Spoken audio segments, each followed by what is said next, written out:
में इस फिलॉसफी को 4 मुख्य अध्यायों में विस्तार से समझाया गया है। The video explains this philosophy in detail in 4 main chapters. 1. Practice का असली मतलब, self rewiring. 1. The real meaning of practice, self rewiring.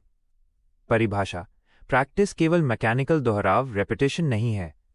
Definition: practice is not merely mechanical repetition. यह एक सचेत यात्रा, कॉन्शियस जर्नी है, जहां आप अपनी कमजोरियों को पहचानते हैं, गलतियों से सीखते हैं और खुद को परिष्कृत, रिफाइन करते हैं। It is a conscious journey where you identify your weaknesses, learn from mistakes and refine yourself. शक्ति का स्रोत: नेपोलियन हिल के अनुसार ज्ञान में केवल संभावित शक्ति होती है। Source of power: according to Napoleon Hill, knowledge is only potential power. वो तभी ताकत बनती है जब उसे बार बार अप्लाई और प्रैक्टिस किया जाता है। It becomes power only when it is repeatedly applied and practised. Neuroscience: अभ्यास, प्रैक्टिस आपके ब्रेन को प्लास्टिक, फ्लेक्सिबल बनाता है। Neuroscience: practice makes your brain plastic, flexible. जब आप किसी काम को केंद्रित तरीके से दोहराते हैं तो न्यूरॉन्स के बीच नए कनेक्शन, न्यूरल पाथवेज बनते हैं, जिससे वो स्किल धीरे धीरे सहज, एफर्टलेस हो जाती है। When you repeat an action in a focused manner, new connections, neural pathways, are formed between neurons, making that skill gradually effortless. पहचान निर्माण: प्रैक्टिस आपके सबकॉन्शियस माइंड को रीप्रोग्राम करके एक नया विश्वास, बिलीफ स्थापित करती है, मैं ये कर सकता हूं। Identity formation: practice reprograms your subconscious mind to establish a new belief, I can do this, जो आखिरकार आपकी पहचान बन जाती है, मैं स्पीकर हूं, which eventually becomes your identity, I am a speaker. Growth practice: इसका अर्थ है जागरूकता, अवेयरनेस के साथ छोटे छोटे सुधार करना, न कि केवल बिना ध्यान दिए दोहराते रहना। Growth practice: it means making small improvements with awareness and not just repeating without attention.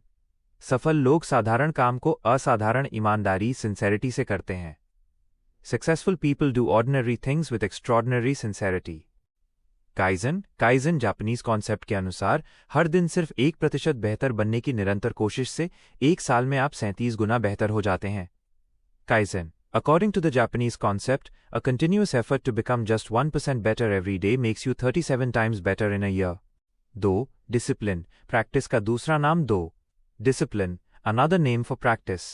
प्रेरणा और अनुशासन: प्रेरणा मोटिवेशन आग लगाती है, लेकिन अनुशासन, डिसिप्लिन वो राख है जो आग बुझने के बाद भी गर्म रहती है। Motivation and discipline: motivation lights the fire, but discipline is the ash that remains warm even after the fire dies out. Motivation भावनाओं पर निर्भर करता है, जबकि डिसिप्लिन आपको मन न होते हुए भी काम करने की शक्ति देता है। Motivation depends on feelings, whereas discipline gives you the power to act even when you don't feel like it. स्वनियंत्रण: डिसिप्लिन आत्मनियंत्रण, सेल्फ कंट्रोल की कला है, जहां आप तात्कालिक इच्छाओं, इंपल्सिव डिजायर्स को टालकर दीर्घकालिक विकास, लॉन्ग टर्म ग्रोथ को चुनते हैं। Self control: discipline is the art of self control, where you choose long term growth by postponing impulsive desires. स्थिरता, कंसिस्टेंसी: डिसिप्लिन स्थिरता पैदा करता है। Consistency: discipline creates consistency. हर दिन 1% बेहतर बनने की छोटी कोशिशें कंपाउंड इफेक्ट पैदा करती हैं। Small attempts to be 1% better every day create a compound effect. परिणाम का पुल: अनुशासन ही वो पुल है जो लक्ष्यों, गोल्स और परिणामों, रिजल्ट्स को जोड़ता है। Bridge to results: Discipline is the bridge that connects goals and results. आत्मसम्मान: डिसिप्लिन कठोरता नहीं, बल्कि आत्मसम्मान, सेल्फ रिस्पेक्ट है। Self respect: discipline is not severity but self respect. ये खुद से किए गए वादे को निभाने का संकेत है, जिससे आपका सेल्फ कॉन्फिडेंस मजबूत होता है। It is a sign of keeping promises made to yourself, which strengthens your self confidence. आंतरिक शांति: जब आप अपने कार्यों को नियंत्रित करते हैं तो अपराध बोध, गिल्ट और पछतावे, रिग्रेट की जगह संतुष्टि आती है, जो आंतरिक शांति देती है। Inner peace: When you control your actions, satisfaction replaces guilt and regret, which brings inner peace. 3. Failure: practice का अदृश्य शिक्षक। 3. Failure: practice is invisible teacher. सफलता का बीज: नेपोलियन हिल के अनुसार हर असफलता, हर हार अपने भीतर एक समान या उससे भी बड़े लाभ का बीज छिपाए रखती है। Seed of success: According to Napoleon Hill, every failure, every defeat, holds within it the seed of an equal or greater benefit. Feedback loop: Thomas Edison की तरह फेलियर को अंतिम निर्णय, फाइनल वर्डिक्ट नहीं, बल्कि फीडबैक समझना चाहिए। Feedback loop, like Thomas Edison, failure should be understood as feedback, not the final verdict. हर असफलता एक नया डेटा पॉइंट देती है कि आगे क्या नहीं करना है. Every failure provides a new data point on what not to do next. भावनात्मक सहन शक्ति, इमोशनल स्टैमिना, बार बार के रिजेक्शन, आलोचना, क्रिटिसिज्म और बोरियत को झेलते हुए भी काम जारी रखना सिर्फ स्किल नहीं बल्कि भावनात्मक अनुशासन, इमोशनल डिसिप्लिन भी सिखाता है. Emotional stamina, continuing work despite repeated rejections, criticism and boredom teaches not just skill but also emotional discipline. Breakthrough. अक्सर लोग अपनी सबसे बड़ी असफलता से सिर्फ एक कदम पहले हार मान लेते हैं, जहां से सफलता शुरू होने वाली होती है. Breakthrough. People often give up just one step before their greatest failure, where success was about to begin. Clarity और साहस. असफलता आपको दो चीजें देती है. स्पष्टता, क्लैरिटी कि कौन सा रास्ता गलत है, और साहस, करेज कि गलत रास्तों से भी सीखते हुए चलते रहना है. Clarity and courage. Failure gives you two things: clarity on which path is wrong and courage to keep learning from wrong paths. Growth का हिस्सा. असफलता सफलता का विपरीत, ऑपोजिट नहीं है, बल्कि उसका एक अनिवार्य हिस्सा है. Part of growth. Failure is not the opposite of success, but an essential part of it.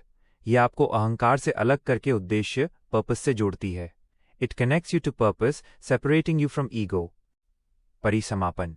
Practice failure को अस्थायी, टेम्पररी रखती है और फेलियर प्रैक्टिस को अर्थपूर्ण, मीनिंगफुल बनाता है. Conclusion. Practice keeps failure temporary, and failure makes practice meaningful. 4. Practice को लाइफस्टाइल कैसे बनाएं? 4. How to make practice a lifestyle. Practice को आदत से जीवन शैली में बदलने के लिए 3 स्तंभ, पिलर्स जरूरी हैं.